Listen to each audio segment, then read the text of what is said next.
Hi everyone, and welcome back to part 2 of our two-part video on visual techniques. So in the previous video, we've already taken a look at some of the ways that the camera can be used in order to construct a visual image, as well as just looking at an outline of the idea of a visual technique. So in this video, we're going to be extending those ideas by looking at some of the further ways that images are constructed. So not necessarily through the camera, but through other means. So firstly, we're going to be looking at the technique of editing. Now, there are a number of different ways in which films can be edited to create effect. So the first example is the cutaway. Now, this is when the scene is interrupted by another piece of footage, and you really get a sense that there's a collage. So different perspectives being laid on top of each other and interrupted with each other. You also get the technique of the dissolve. Now, this is where one scene slowly fades into another, and this really gives an indication of links between scenes, as well as passing time if this is done in a more obvious way. The third technique is called the wipe. Now, the wipe is a transitional technique between scenes. So you literally get the scene being wiped away with either a new image or with some sort of graphic, and often you'll get this in the form of a clock, so as if the hand is going around, wiping like that. So that's again to show things like progression of time. So the next technique which we get to is the idea of sound. Now obviously sound's going to be really important in a movie.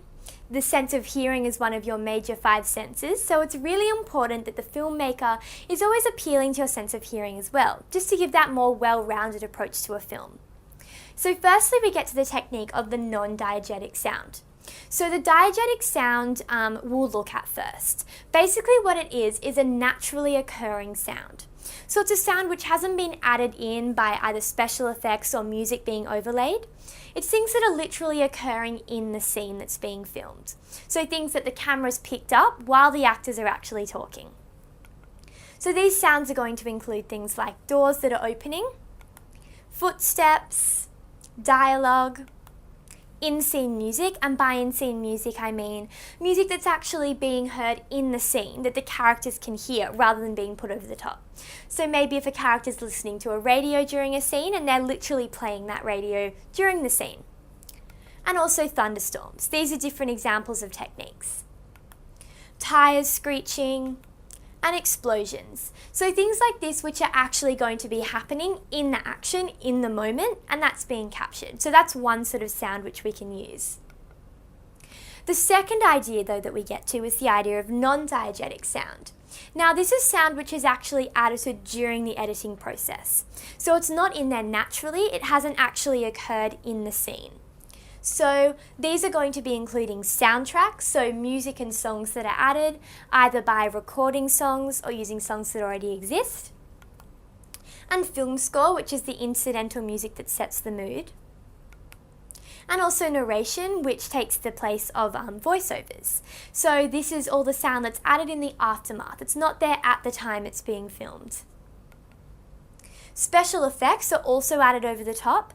So for example, in slapstick comedy, you might get really over-exaggerated sound effects of people bashing into each other or, a tower falling down or something.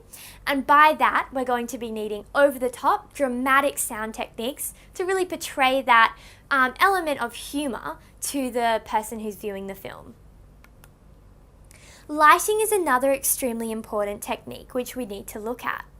So lighting is an important element of production. Lighting also creates tone and atmosphere. So when we're thinking and looking at lighting, it's not just there to, make sure we can see the people who are acting, but it's really there as a way of creating that element of mood. So what's going on and how can we interpret that? So for example, light and dark contrast creates mood through expressing emotion. So if we're looking at artificial or natural contrast, this is going to be suggesting elements of setting and plot. For example, candles versus neon lights. Colour filters are also used to add tone and mood by creating warm or cold colour schemes. So these are all the different ways that lighting's used, not just in the obvious sense of lighting things up, but by colouring things, by creating atmosphere, by creating mood, constructing the image. So if we look at some examples of this, in example 1 we look at artificial lighting. So this hospital scene has a very unnatural tone. The strong overhead neon lights and the cold white filter really enhance this artificial setting, so you get the sense it's scientific and it's man-made. This is suggestive of the modern scientific environment of that medical hospital. Example 2 is dim or soft lighting, which seems natural and romantic. This light source is flattering to people's faces and creates an intense mood of familiarity. So we're moving away from very bright artificial lighting into a more subtle form. So how does that affect us? Obviously, the lighting creates our mood and it changes our perceptions of the scene. If we look at another example here, we look at the example of Oliver Twist. Now, the story of Oliver Twist is quite a famous one. What happened in this story was about a boy during the Industrial Revolution of London.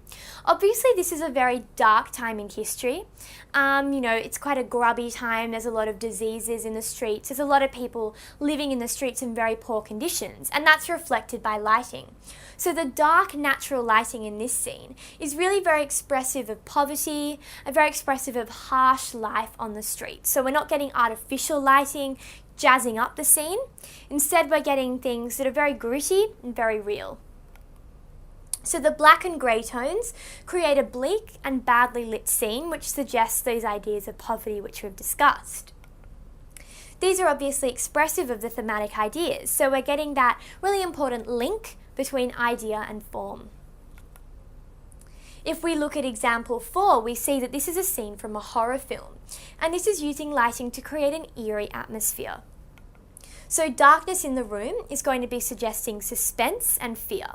So it's a very dark scene overall, but then we get the contrast to the scary green light. So the green lighting from underneath shows the danger of science and this sort of fear and horror which is associated with that genre. So we're getting contrast between the dark and the weirdly coloured bright, and therefore seeing the way that that affects the tone. So now we've looked at techniques, we're going to be looking at how to analyse films. So it's really important that you know how to do this in a really orderly fashion. So when you analyse films, you must use methodical and an analytical approach. So the first priority is being familiar with the plot, characters and themes of the film. So just as if you're reading a novel and you're first going to understand it for its content, when you watch a film, that's your first step. You can then move on to a more close analysis of techniques using this checklist. So the first tip is to get your own copy of the film. So a tendency of schools in English when you're studying a film is just to show the film in bursts. So you're watching it, 20 minutes a lesson over 3 weeks, and you're never really getting a cohesive understanding of the film as a whole. So if you borrow or buy your own copy, you can watch it in your own time and really get that sense of continuity. You'll find that you understand it so much better if you're watching it in one go, rather than stopping and starting over weekends and lessons and different periods of the school day. You can refer back to it before exams and assessments, so it's a really good idea to keep it around and then re-watch it later to refresh your memory if you need to. The second tip is you need to orient yourself. So the first time you watch the film, don't think about, taking down techniques, just watch it. So don't take notes, don't take a lot of notice of specific things that are happening, just understand the plot. Sit back and relax like you normally would and try to understand the basic elements of the film, so you're thinking about plot and characters, setting and themes. So just getting a more overall understanding. We then get to the technique and the tip of note-taking. Now this is really important because basically what you can do is to get all your thoughts down by pausing the movie and writing notes as you watch it. You can also pause the movie maybe even every 30 seconds, just so you can get things down. But the ability of having that pause button is really great because it means you're not missing new things while you're watching it, because you're pausing it, getting everything down, then pressing play and moving on. You can analyse this in 20-minute sessions so you don't stop paying attention to detail. You'll find that this is quite a taxing process, especially because you're stopping all the time. So try not to analyse too much at once, because that's where your analysis is going to start getting less detailed and less sophisticated. The fourth technique is to give your scenes names. So the scenes of your films already have names. You can check the names of the scenes as described by critics, or you can find a free copy of the film's screenplay online and get the names from that. It's just a really sophisticated way of referring to scenes in an essay.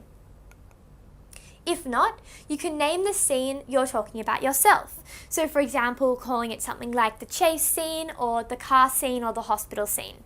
Things like that orients your marker to what you're talking about.